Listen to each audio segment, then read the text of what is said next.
Hi everyone, this is Chetna and welcome to my YouTube channel Ease Theory.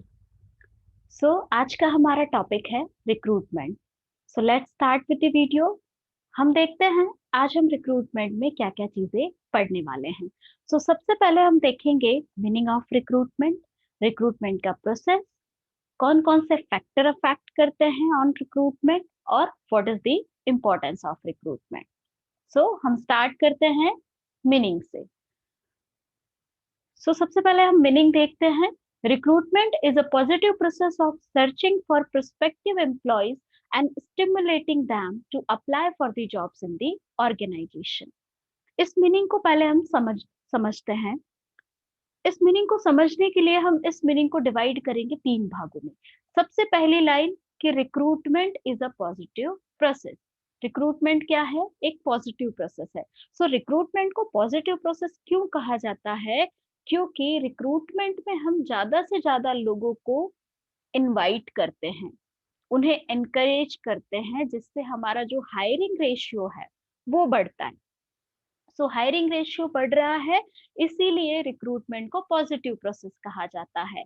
पहला point, recruitment is a positive process. अब किस चीज की positive process है? Of searching for prospective employees. Prospective employees यानी expected employ. Expected employees को search करने की पॉजिटिव प्रोसेस है. साथ साथ में रिक्रूटमेंट क्या करती है? Stimulating them to apply for the jobs in the organisation. Stimulate करना यानी अट्रैक्ट करना, एनकरेज करना. साथ साथ में हमें उन्हें स्टिमुलेट भी करना है, एनकरेज करना है, अट्रैक्ट करना है कि हमारी ऑर्गेनाइजेशन में ये वैकेंसीज हैं एंड आप उसके लिए अप्लाई करें. सिंपल डेफिनेशन है. कैसे याद रखेंगे? Recruitment is a positive process of searching for prospective employees and stimulating them to apply for the jobs in the organization. Positive process है एक्सपेक्टेड एम्प्लॉयज को ढूंढने की और उन्हें एनकरेज करने की कि वो ज्यादा से ज्यादा हमारी ऑर्गेनाइजेशन में अप्लाई करें. नेक्स्ट डेफिनेशन देख लेते हैं. Recruitment refers to the overall process. अब यहाँ पर ये डेफिनेशन कह रही है कि रिक्रूटमेंट प्रोसेस एक ओवरऑल प्रोसेस है. क्या? किस चीज की overall process? Identifying, attracting, screening, shortlisting and interviewing suitable candidates for jobs within an organisation. जो सुटेबल कैंडिडेट्स होते हैं उन्हें आइडेंटिफाई करने की, अट्रैक्ट करने की, स्क्रीनिंग की, शॉर्टलिस्टिंग की और इंटरव्यू लेने की जो प्रोसेस है उसे हम रिक्रूटमेंट प्रोसेस कहते हैं. अब हम देखते हैं एक और छोटी सी डेफिनेशन है रिक्रूटमेंट की. इन केस अगर आपको कोई डेफिनेशन याद नहीं रहती है रिक्रूटमेंट की एंड वन लाइनर में आपको पूछ लिया जाता है, ये डेफिनेशन आपको हमेशा याद रहेगी. Recruitment is the process of choosing the right person for the right position and at the right time. इसमें सिर्फ हमें तीन चीजें याद रखनी है: right person, right position and at the right time. ये डेफिनेशन कहती है कि रिक्रूटमेंट एक प्रोसेस है चूज करने की. किसको? The right person for the right position. सही पर्सन को सही पोजीशन के लिए सही टाइम पे अपॉइंट करने की रिक्रूटमेंट एक प्रोसेस है. अब जैसा कि हमने देखा था कि रिक्रूटमेंट को हमने पॉजिटिव प्रोसेस कहा था, तो हमने पहले ही बात कर ली कि इससे क्या होता है? हायरिंग रेशियो इंक्रीज होता है, इसीलिए रिक्रूटमेंट को पॉजिटिव प्रोसेस कहा जाता है. टू वे प्रोसेस क्यों है? दो लोगों के बीच में होती है, एक रिक्रूटर, दूसरा the person to be recruited. जो पर्सन रिक्रूट होने वाला है उन दोनों के बीच में ये प्रोसेस रहती है, इसीलिए इसे हम टू वे प्रोसेस कहते हैं. नेक्स्ट स्लाइड देखते हैं हम. अगली स्लाइड है रिक्रूटमेंट प्रोसेस की. रिक्रूटमेंट प्रोसेस कह लो, स्टेप्स कह लो. मेजर हमारे 5 स्टेप हैं. ये बहुत इंपॉर्टेंट है इन प्रैक्टिकल लाइफ में भी एज वेल एज आपको ये आई कैन से एग्जाम के पॉइंट ऑफ व्यू से भी बहुत इंपॉर्टेंट है. हम देख लेते हैं. सबसे पहला होता है planning, strategy planning, searching, screening, evaluation and control. Let's start with the planning. Planning से स्टार्ट करते हैं. तो प्लानिंग सबको पता है, अगर हम अगर हम छोटे से छोटा काम भी करते हैं ना, तो उसके लिए हमें प्लान करना पड़ता है। एक हमें स्मॉल फंक्शन करना है घर के अंदर, तो भी हमें प्लान करना पड़ता है कि कितने गेस्ट आएँगे, ठीक है? मेन्यू क्या रहेगा, सिटिंग अरेंजमेंट कैसा रहेगा, सेटअप कैसा रहेगा। सो एक छोटा-सा फंक्शन के लिए भी जब हम इतना प्लान करते हैं, सो रिक्रूटमेंट के लिए भी हमें वैसा ही प्लान करना पड़ता है। तो सबसे पहले हमें क्या करना पड़ेगा? सबसे पहले हमें देखना पड़ेगा कि ऑर्गेनाइजेशन में वैकेंसीज़ कितनी हैं। तो सबसे पहले हम आइडेंटिफाई करेंगे वैकेंसीज़ को। कैसे पता चलेगा? अलग-अलग डिपार्टमेंट से एचआर डिपार्टमेंट को इन्फॉर्मेशन शेयर होगी कि हमारे डिपार्टमेंट में इन ईच डिपार्टमेंट कितनी वैकेंसीज हैं। उसके हिसाब से एचआर डिपार्टमेंट को एक इन्फॉर्मेशन, एक ईमेल किया जाता है कि इस डिपार्टमेंट में 2 वैकेंसी है, नेक्स्ट डिपार्टमेंट में 4 वैकेंसीज हैं, जिसके बेस पे हम देखते हैं कि टोटल ऑर्गेनाइजेशन में कितनी वैकेंसीज हैं। और वो वैकेंसीज फुल टाइम है, पार्ट टाइम है, वर्क फ्रॉम होम है, वर्क फ्रॉम ऑफिस है, ये सारी चीजें भी हम प्लानिंग में देखते हैं। तो सबसे पहले हमने क्या किया? वैकेंसीज आइडेंटिफाई की कि कितनी वैकेंसीज हमारी ऑर्गेनाइजेशन में हैं। अब हमें पता चल गया कि कितनी वैकेंसीज है, अब हम करेंगे जॉब एनालिसिस। जॉब एनालिसिस क्या होता है? जॉब एनालिसिस एक प्रोसेस है। जॉब एनालिसिस एक प्रोसेस है एनालाइज करने की, जॉब की रोल्स एंड रिस्पॉन्सिबिलिटी, स्किल्स क्या चाहिए उस जॉब के लिए, एबिलिटीज क्या चाहिए, वर्क एनवायरनमेंट कैसा रहेगा, ठीक है? पर्टिकुलर जो जॉब है उसके लिए हम एनालाइज करते हैं कि उस पर्टिकुलर जॉब के लिए roles and responsibility, skills, abilities and work environment कैसा रहेगा। इसे हम कहते हैं जॉब एनालिसिस। जॉब एनालिसिस करने के बाद आता है जॉब डिस्क्रिप्शन। हमने जॉब को एनालाइज कर लिया, हमने जॉब को समझ लिया, अब हम उसको एक पेपर पे उतारते हैं, ठीक है? जॉब डिस्क्रिप्शन सबको पता है कि जॉब को डिस्क्राइब करना। सो जब हम कैंडिडेट्स को अप्रोच करने जाते हैं, तब हमें जॉब डिस्क्रिप्शन की जरूरत पड़ती है, क्योंकि हमें कैंडिडेट को बताना होता है कि आप जिस पोजीशन के लिए अप्लाई कर रहे हैं, ये उसकी डिटेल्स है। तो जॉब डिस्क्रिप्शन को हम एक पेपर पे उतारते हैं, जिसमें कौन कौन सी इंफॉर्मेशन इंपॉर्टेंट रहती है। वो रहती है जॉब का लोकेशन क्या रहेगा, जॉब का टाइटल क्या रहेगा, जॉब की समरी क्या रहेगी, आपकी duties and roles and responsibilities क्या रहेगी, सुपरविजन का प्रोसेस क्या रहेगा, वर्किंग कंडीशंस क्या रहेंगी। ये सारी चीजें होती हैं जॉब डिस्क्रिप्शन में, ठीक है? जॉब एनालिसिस यानी जॉब का ओवरऑल एनालिसिस। जॉब डिस्क्रिप्शन में कैंडिडेट्स को जब हम भेजते हैं तो उसको कितने इंफॉर्मेशन हम भेजते हैं, वो सारी चीजें। तो उसमें आता है उसका लोकेशन, उसका जॉब टाइटल क्या रहेगा, प्रोसेस ऑफ सुपरविजन क्या रहेगा, रोल्स एंड रिस्पॉन्सिबिलिटी क्या रहेगी, लाइक वर्किंग कंडीशन क्या रहेगी। ये सारी चीजें हम कवर करते हैं जॉब डिस्क्रिप्शन में। उसके बाद आता है जॉब स्पेसिफिकेशन। अब हम जिस प्रोफाइल के लिए हायरिंग चल रही है, उस पर्टिकुलर प्रोफाइल में, यानी जो पर्सन हम लेने वाले हैं, जिस बंदे को हम हायर करने वाले हैं, उस बंदे में हमें क्या चाहिए, उसका फिजिकल रिक्वायरमेंट क्या रहेगा, बिहेवियरल रिक्वायरमेंट क्या रहेगा, मेंटल रिक्वायरमेंट क्या रहेगा। ये सारी चीजें आती हैं जॉब स्पेसिफिकेशन में, ठीक है? फिजिकल स्पेसिफिकेशन हो गई, बिहेवियरल स्पेसिफिकेशन हो गई, मेंटल स्पेसिफिकेशन हो गई, इमोशनल स्पेसिफिकेशन भी होती है कि पर्टिकुलर पर्सन में हमें क्या चाहिए, ठीक है? फिजिकल स्पेसिफिकेशन यानी फिजिकली हमें बंदा कैसा चाहिए। ड्राइवर की वैकेंसी निकली है, तो एक कंडीशन है कि जो उसका आई साइट है वो अच्छा होना चाहिए, राइट? सो ऐसा ही फिजिकल स्पेसिफिकेशन हो गई। उसके साथ साथ में इम्पोर्टेंट होता है उसकी क्वालिफिकेशन, उसकी स्किल्स, ठीक है? उसके स्किल्स भी हम देखते हैं, कोई पर्टिकुलर अगर हमें सर्टिफिकेशन चाहिए, सो वो भी जॉब स्पेसिफिकेशन का पार्ट है। सो ये सारी चीजें हम इंक्लूड करते हैं जॉब स्पेसिफिकेशन में। समझ आ गया? Job analysis, job description, job specification.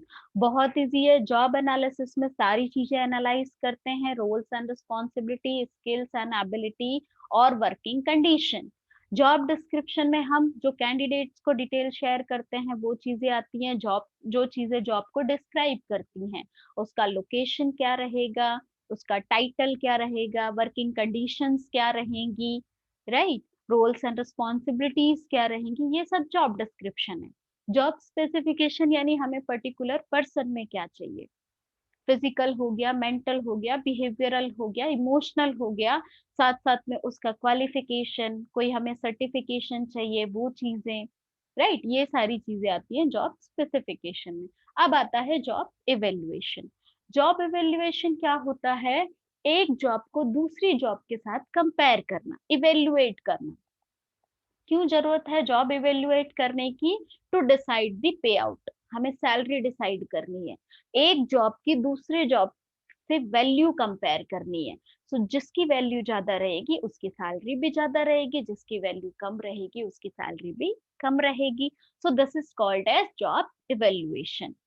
सो जॉब इवेल्युएशन की बहुत सारी मेथड हैं।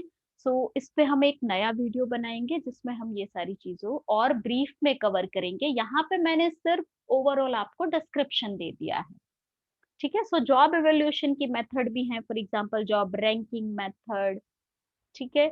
उसके बाद आती है job classification method, job grading method. So ये सारी चीजें कवर होती हैं जॉब इवेल्युएशन मेथड में। नेक्स्ट स्लाइड देख लेते हैं हम। ओके, अब आ गया रिक्रूटमेंट स्ट्रेटजी। नेक्स्ट प्रोसेस क्या है? Recruitment strategy. प्लान कर लिया हमने, सारी चीजें हमें पता चल गई, जॉब भी एनालाइज कर दी हमने, डिस्क्रिप्शन भी बना दिया, इवेलुएट भी कर लिया। अब हमें स्ट्रेटजी बनानी है।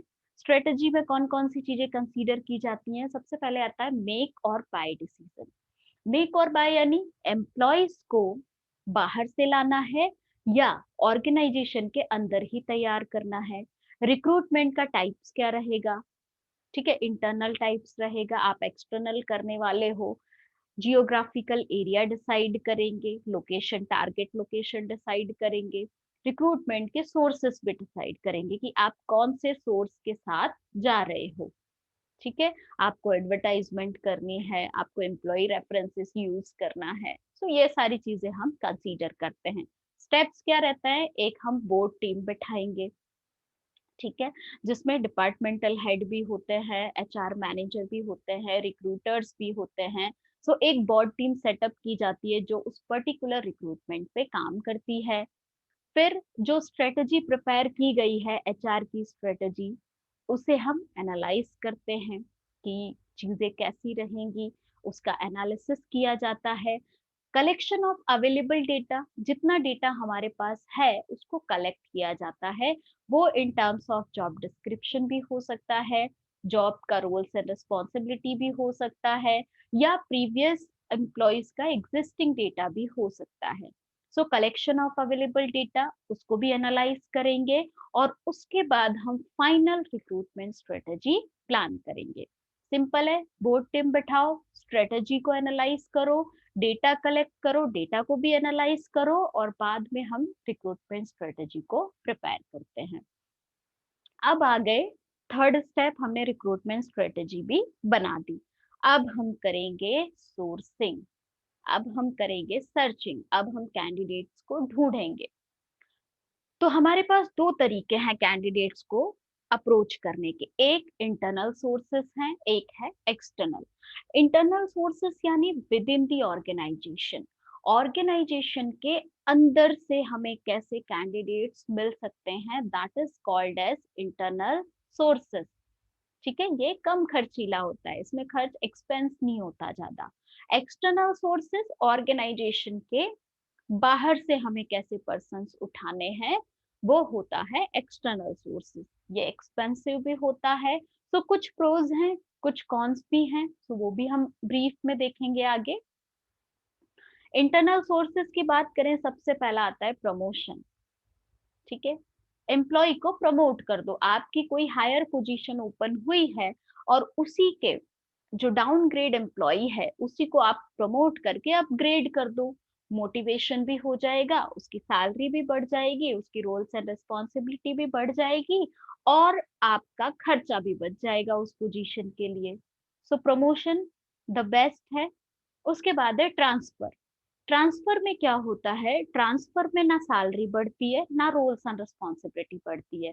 ट्रांसफर में सिर्फ उसका प्लेस चेंज होता है, एक ब्रांच से दूसरी ब्रांच में, एक जगह से दूसरी जगह पे उसका ट्रांसफर कर दिया जाता है उसी पोजीशन के लिए। जहां पे वैकेंसीज ओपन है, अगर आपकी 2 ब्रांच हैं तो एक ब्रांच से उठा के उसे दूसरी ब्रांच में शिफ्ट कर दो। आपकी रिक्वायरमेंट भी पूरी हो गई और कुछ अदर एक्सपेंस भी नहीं गया आपका। सो सेकंड है ट्रांसफर। फिर है फॉर्मर एम्प्लॉयज, जो एम्प्लॉय ऑर्गेनाइजेशन को पहले से छोड़ चुके हैं, उनको वापस से अप्रोच करो अगर वो इंटरेस्टेड हैं।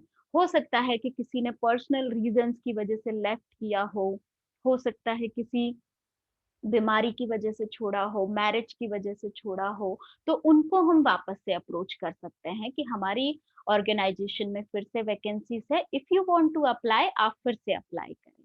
ठीक है। इंटरनल एडवर्टाइजमेंट, ठीक है, ऑर्गेनाइजेशन के अंदर जॉब पोस्ट कर दो आप, सबको बता दो कि ये वैकेंसीज हैं, जिसको भी अप्लाई करना है वो अप्लाई कर सकता है। सो ऑर्गेनाइजेशन के अंदर भी हम इंटरनल एडवर्टाइजमेंट का यूज कर सकते हैं। एम्प्लॉय रेफरल भी होता है, एम्प्लॉय के रेफरेंसेस जो होते हैं उनको अप्रोच करना। सो हम एम्प्लॉयज को बता देते हैं कि हमारे ऑर्गेनाइजेशन में ये वैकेंसीज है, आपका कोई फ्रेंड, आपका कोई रिलेटिव, ठीक है, जॉब चेंज करना चाहता है तो आप उसे लेकर आए। बदले में हम एम्प्लॉय को एक मोटिवेशन अमाउंट देते हैं ताकि इन फ्यूचर भी वो हमें ऐसे रेफरेंसेस शेयर करता रहे। सो वो एक अमाउंट से क्या होता है, एक पर्टिकुलर जिसको रेफरेंस अमाउंट भी बोलते हैं, वो एम्प्लॉय को एज अ मोटिवेशन शेयर किया जाता है। सो एम्प्लॉय रेफरल भी है। प्रीवियस एप्लीकेंट्स, पहले हमने पोजीशन ओपन की थी, उस टाइम पे उस एम्प्लॉय उस टाइम पे हमारे पास डेटाबेस उसका ऑलरेडी पड़ा हुआ है, हम फिर से उन्हीं एम्प्लॉयज को अप्रोच करते हैं। उस टाइम पे किसी भी रीजन से वो एम्प्लॉय सिलेक्ट उस एम्प्लॉय का सिलेक्शन ना हो पाया हो, ऐसे एम्प्लॉयज को हम फिर से अप्रोच कर सकते हैं। ठीक है। हो सकता है कि आपकी वैकेंसीज जल्दी क्लोज हो गई हो और आपके पास डेटाबेस अभी भी वैसा का वैसा पड़ा है, तो आप फिर से उसको अप्रोच करो सारे एम्प्लॉयज को, शायद हो सकता है वो अभी भी चेंज देख रहे हो। So these are the internal sources: promotion, transfer, former employee, internal advertisement, employee referral and previous applicants. Okay. इसके बाद एक्सटर्नल सोर्सेस भी देख लेते हैं। डायरेक्ट इंटरव्यू, डायरेक्ट रिक्रूटमेंट यानी वॉक इन करा दो आप। ठीक है, कहीं पे भी आप पोस्ट कर दो, नौकरीज पे पोस्ट कर दो, नौकरी पे पोस्ट कर दो, इंडीड पे जॉब पोस्टिंग साइट्स आती हैं, आप उन पे पोस्ट कर दो कि वॉक इन्स है। सिंपल है, आप उन पे जैसे ही पोस्ट करोगे तो वॉक इन हो जाएगा, डायरेक्ट एम्प्लॉय आएंगे और आप उनका इंटरव्यू लेके आप ये प्रोसेस कर सकते हैं। That is called as direct recruitment. Employ exchanges, so employ exchanges बहुत सारी गवर्नमेंट एंटिटीज होती हैं जिनके पास एम्प्लॉयमेंट का डेटा होता है, कैंडिडेट्स का डेटा होता है। आप ऐसी एंटिटीज को अप्रोच कर सकते हैं, वो लोग आपको डेटाबेस प्रोवाइड कर देते हैं। एम्प्लॉयमेंट एजेंसीज आती हैं, आपको रिक्रूटमेंट सर्विसेज की कंपनीज होती हैं जो रिक्रूटमेंट सर्विस प्रोवाइड करती हैं। एम्प्लॉयमेंट एजेंसीज, आप उन्हें अप्रोच कर सकते हैं। फ्रीलांसर रिक्रूटर भी काम करते हैं, आप उनको अप्रोच कर सकते हैं इनके लिए। आप एडवर्टाइज कर सकते हैं, आपने न्यूज़पेपर में ऐड दे दी, आपने सोशल मीडिया पे ऐड दे दी, तो इस तरह से भी हम अप्रोच कर सकते हैं। प्रोफेशनल एसोसिएशन होते हैं, आप उनको अप्रोच करिए। कैंपस रिक्रूटमेंट भी होता है, कॉलेजेस में जाके हम रिक्रूटमेंट करते हैं। और वर्ड ऑफ माउथ भी रिक्रूटमेंट होता है। So these are called external sources: internal, external, within the organization, outside the organization। ठीक है। ओके। सो नेक्स्ट स्लाइड देखते हैं हम, स्क्रीनिंग एंड शॉर्टलिस्टिंग। अब क्या हुआ कि हमारे पास डेटाबेस आ गया, हमने अप्रोच करना था, हमने कोई भी एक मेथड यूज करके या एक से ज्यादा मेथड भी यूज करके हमने क्या किया, कैंडिडेट्स को अप्रोच कर लिया। अब हमारे पास उनकी डिटेल्स आ गई, उन्होंने अपना रेज्यूमे भेज दिया, सीवी शेयर कर दिए। अब हम क्या करेंगे, उन सीवीज को, उन रेज्यूम्स को रिव्यू करेंगे, जिसमें हमें क्या क्या देखेंगे, क्या क्या इंपॉर्टेंट होता है एचआर के पॉइंट ऑफ व्यू से, कि उसका रीजन फॉर जॉब चेंज क्या है, why the person is looking for change is very important. ठीक है, the person is money oriented, profile oriented, कोई पर्सनल रीजंस थे, ग्रोथ के लिए, बहुत सारी चीजें होती हैं जो हमें रीजन फॉर चेंज से पता चलती हैं। फिर हम देखेंगे कि उसकी, फॉर ईच ऑर्गेनाइजेशन, उसकी लॉन्गेटिविटी क्या है, उसने एक ऑर्गेनाइजेशन में कितना टाइम तक काम किया है, that is also very important, जिससे हमें पता चलेगा कि जॉब होप्स है या नहीं है। ठीक है, जॉब होप्स यानी एक ऑर्गेनाइजेशन से दूसरे ऑर्गेनाइजेशन में वो कितने टाइम में चेंज करता है। अगर एवरी 6 मंथ वो चेंज कर रहा है, इट मीन्स ये कैंडिडेट लॉन्ग टर्म वाला कैंडिडेट नहीं है। ठीक है, लॉन्गिटिविटी इज वेरी इंपॉर्टेंट। ठीक है, कोई गैप्स तो नहीं है उसके एम्प्लॉयमेंट में, 4 साल का गैप है, फॉर एग्जांपल एक जॉब उसने 2015 में की, दूसरी उसने ज्वाइन की 2019 में, तो बीच में वो कहाँ था, that is also very important. हो सकता है वो जेल में हो, उसने प्रीवियस ऑर्गेनाइजेशन के बॉस का मर्डर कर दिया हो। ठीक है, तो that is also very important कि ये गैप क्यों है।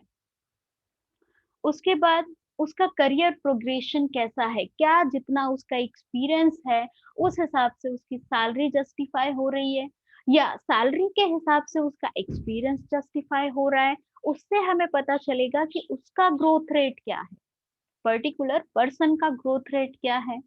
और अगर ये चीजें हमें डिटेल में जाननी है, ये तो हमने सीवी रिव्यू किए, इस बेस पे हमने ये डिटेल्स देखी। जिसमें हमें डाउट है या जो हम आगे प्रोसेस करना चाहते हैं, उनके साथ हम एक टेलीफोनिक कॉल भी शेड्यूल करते हैं। टेलीफोनिक में हम उनसे इन बातों में डिटेल डिस्कशन कर सकते हैं। हो सकता है कि हमारा कंफ्यूजन दूर हो जाए, या फिर हमें श्योरिटी मिल जाए कि हाँ, इस पर्सन को हमें लेना है या नहीं लेना है। सो एक राउंड हम टेलीफोनिक भी रखते हैं, वीडियो इंटरव्यू भी कर सकते हैं। टेलीफोनिक के बेस पे हो सकता है, टेलीफोनिक से क्या होगा, एक हमें जजमेंट मिलेगा कम्युनिकेशन का।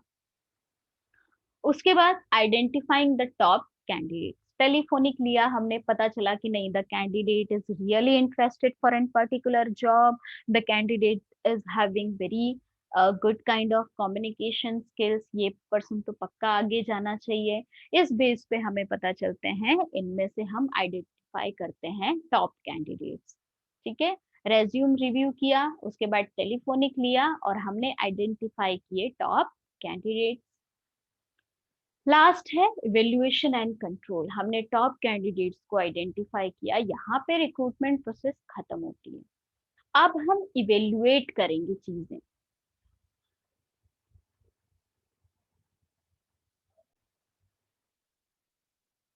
सो evaluation and control last process है रिक्रूटमेंट का, लास्ट स्टेप है इवेल्युएशन एंड कंट्रोल।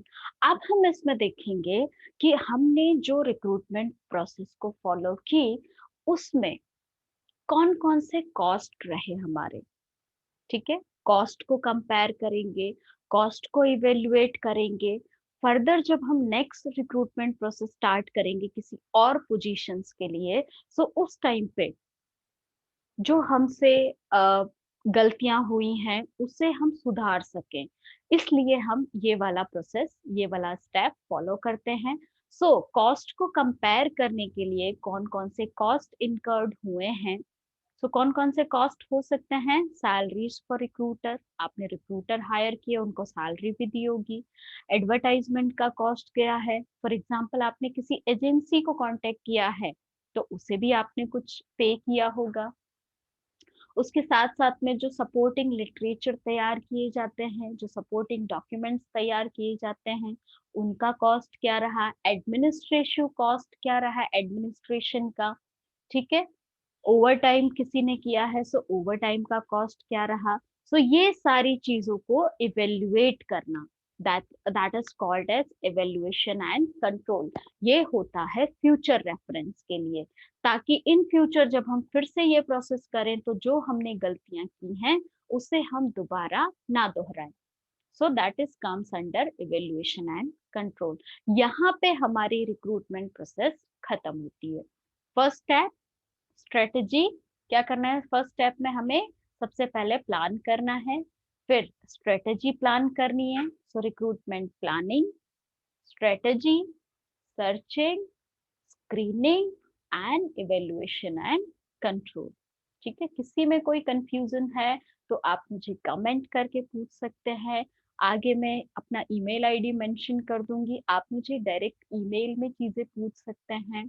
ठीक है, आपको इसका वर्ड फाइल जो मैंने प्रिपेयर की है इसके लिए डिटेल डिस्क्रिप्शन मैंने बनाया हुआ है आप लोगों के लिए, वो अगर किसी को चाहिए तो प्लीज आप मुझे ईमेल करिए, मैं आपको शेयर करूंगी और इस वीडियो में भी मैं अटैच कर देती हूँ। अगर उसके अलावा की आपको कोई इंफॉर्मेशन चाहिए तो आप मुझे ईमेल करिए। अब हम देखते हैं फैक्टर अफेक्टिंग रिक्रूटमेंट। रिक्रूटमेंट को कौन कौन से फैक्टर अफेक्ट करते हैं। फिर से देखेंगे हम इंटरनल फैक्टर और external factor.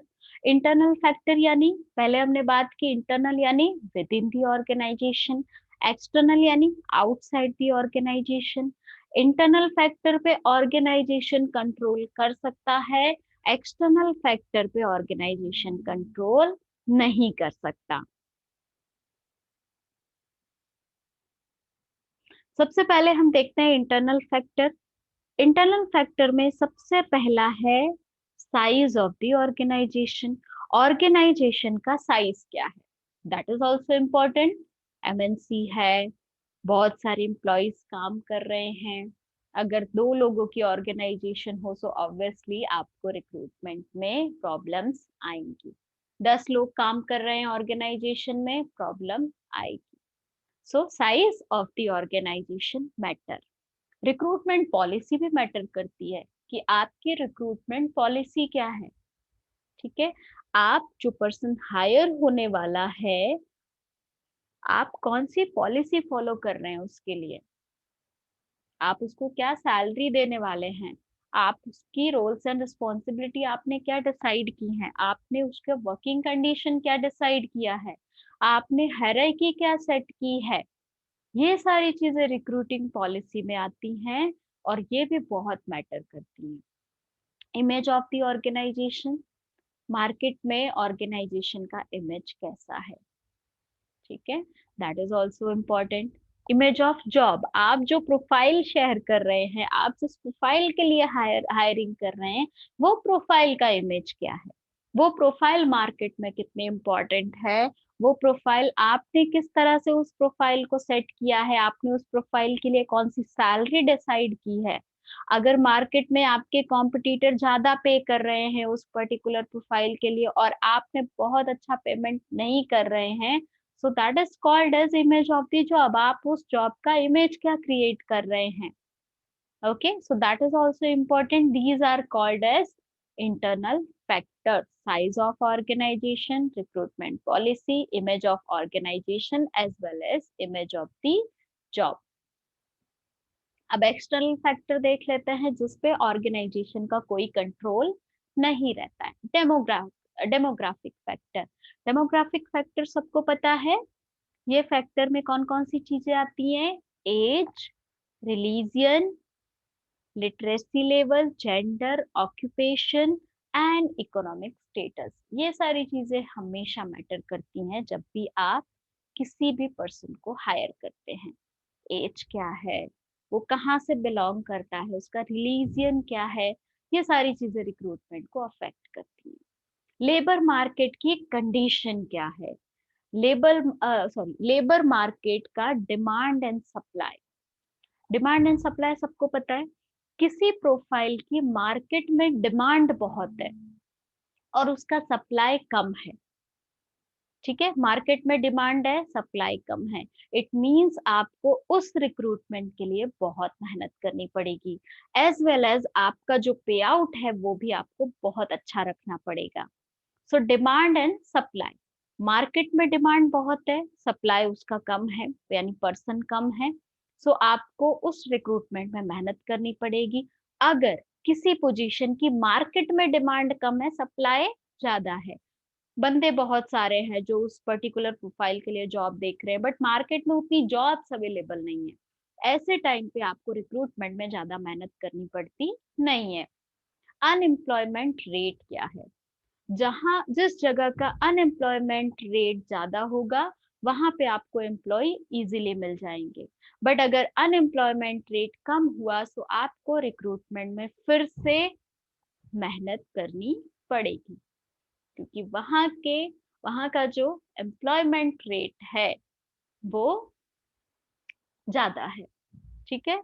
Labour laws, labour laws क्या होते हैं? बहुत सारी चीजें, लेबर लॉस सबको पता है, सोशल पॉलिटिकल, ये सारे जो लॉज हैं गवर्नमेंट के, लॉज जो तैयार होते हैं, नए नए आते हैं जब जब गवर्नमेंट चेंज होती है, सो उस हिसाब से मार्केट क्या होता है, चेंज होता है। So that is called as labour loss, ये भी इफेक्ट करता है।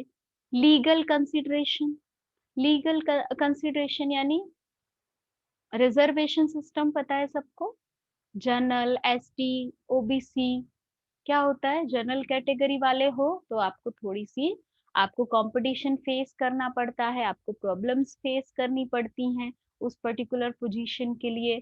So that is called as legal consideration, कि ये रूल्स किसने पास किया? गवर्नमेंट ने। सो आपको भी फॉलो करना पड़ेगा, सो जिसकी वजह से भी रिक्रूटमेंट इफेक्ट करता है। कॉम्पिटिटर्स, आपके कॉम्पिटिटर्स कैसे हैं, आपके कॉम्पिटिटर उस पर्टिकुलर प्रोफाइल को कैसे डील कर रहे हैं। अगर आपके कॉम्पिटिटर उससे अच्छी वर्किंग कंडीशन दे रहे हैं, आपसे अच्छी वर्किंग कंडीशन दे रहे हैं उस प्रोफाइल के लिए, आपसे अच्छी सैलरी दे रहे हैं उस प्रोफाइल के लिए, तो आपको रिक्रूटमेंट में वो इम्पैक्ट करेगा। उसके लिए आपको कॉम्पिटिटर्स का भी ध्यान रखना पड़ेगा कि मार्केट में कंडीशन क्या चल रही है, आपके कॉम्पिटिटर क्या पे कर रहे हैं, आपके कॉम्पिटिटर उसका उस पर्टिकुलर प्रोफाइल की वर्किंग कंडीशन क्या सेट की हुई है, that is also very important. Last हम देखते हैं इम्पोर्टेंस ऑफ रिक्रूटमेंट। हमने रिक्रूटमेंट को बहुत अच्छे से समझ लिया, हमने प्रोसेस भी देख ली, डेफिनेशन भी देख ली, हमने फैक्टर्स अफेक्टिंग भी देख लिए, तो इम्पोर्टेंस हम अपने आप समझ जाएंगे। ठीक है। क्या होता है? It determines the current and future job requirement, हमें पता चलता है कि ऑर्गेनाइजेशन में कितनी वैकेंसीज हैं और कितनी फ्यूचर में आने वाली हैं, जब हम रिक्रूटमेंट प्रोसेस को अच्छे से फॉलो करते हैं तब, क्योंकि हम स्ट्रेटेजी प्लान करते हैं, हम प्लानिंग कर रहे हैं कि अभी कितनी वैकेंसी है, फ्यूचर में कितनी आने वाली हैं, ये रिक्रूटमेंट से पता चलता है। It increases the pool of job at the minimal cost, हमारे पास बहुत सारे एप्लीकेंट्स लाइक बल्क में आ जाते हैं, जो हमें अभी भी काम आएंगे और इन फ्यूचर भी काम आएंगे। राइट, हमने देखा ना इंटरनल सोर्सेस में लास्ट वाला क्या था? Previous job applicants. So that is also very important, आगे चल के वो हमारे इंटरनल सोर्स में काउंट हो जाएगा। आज जिसको हम एडवर्टाइजमेंट के थ्रू अप्रोच कर रहे हैं, यानी एक्सटर्नल सोर्स के थ्रू अप्रोच कर रहे हैं, नेक्स्ट रिक्रूटमेंट प्रोसेस में वो किस में काउंट होगा? इंटरनल में। It helps the increasing the success rate of selecting the right candidates. अब इतना सारा आपके पास पूल ऑफ कैंडिडेट्स है, आपके पास बहुत सारे ऑप्शंस हैं, तो ऑब्वियसली आपका जो सक्सेस रेट है, जो सिलेक्शन रेट है, वो भी अच्छा हो जाता है। ऑर्गेनाइजेशन को इफेक्टिव बनाता है रिक्रूटमेंट, राइट, क्योंकि you are hiring a right person for the right job and at the right time, इसीलिए ऑर्गेनाइजेशन की प्रोडक्टिविटी भी बढ़ेगी। It attracts and encourages the applicant to apply for the vacancies, वो तो हमने देखा ही है, पॉजिटिव प्रोसेस है भाई, हम एनकरेज करते हैं सबको कि आओ हमारी ऑर्गेनाइजेशन में अप्लाई करो। सो एप्लीकेंट्स भी एनकरेज होते हैं। प्रेजेंट फ्यूचर रिक्वायरमेंट डिसाइड होती है, जिसके हिसाब से हम प्लान कर सकते हैं। Potential employ with the employer, अब क्या होता है? पोटेंशियल एम्प्लॉयज जो अच्छे एम्प्लॉयज हैं, सही पर्सन्स हैं, उनको एक सही कंपनी भी मिल जाती है, ठीक है? हमें भी अच्छा बंदा चाहिए, एम्प्लॉयी को अच्छी कंपनी चाहिए, सो हम दोनों आपस में लिंक अप हो जाएँगे, ठीक है? It helps in increasing the success ratio of the selection process for prospective candidates. वही सक्सेस रेशियो भी इंक्रीज़ होगा आपका सिलेक्शन का, ये पॉइंट हमने पहले भी देख लिया, राइट कैंडिडेट्स का। It helps in creating a talent pool of prospective candidates. हमारे पास एक टैलेंट पूल, एक अच्छा डेटाबेस तैयार होता है, जिससे हमें सही पर्सन को चुनने का एक प्रॉपर बोले कि सिलेक्शन करने का एक प्रॉपर वे मिल जाता है और हम सही बंदे को सही पोजीशन पे ला सकते हैं। So this is called as importance of recruitment. यहाँ पे हम रिक्रूटमेंट के टॉपिक को फिनिश करते हैं। Thank you so much for watching my video. Next PPT, next जो वीडियो रहेगा, आई एम प्लानिंग कि मैं ह्यूमन रिसोर्स मैनेजमेंट पे बनाऊं, एज वेल एज मैं टारगेट करूंगी सिलेक्शन को। सो नेक्स्ट वीडियो मैं इनमें से कोई भी टॉपिक पे बनाऊंगी। अगर आपके कोई सजेशन है सो प्लीज, मैंने आगे अपना ईमेल आईडी सारी चीजें मेंशन की हुई हैं, आप मुझे उस पे ईमेल कर सकते हैं, आप मुझे उस पे अपनी डिटेल्स भेज सकते हैं। Thank you so much for your time and thank you so much for watching my video. आप अपना फीडबैक जरूर शेयर करें। I am really looking for an feedback.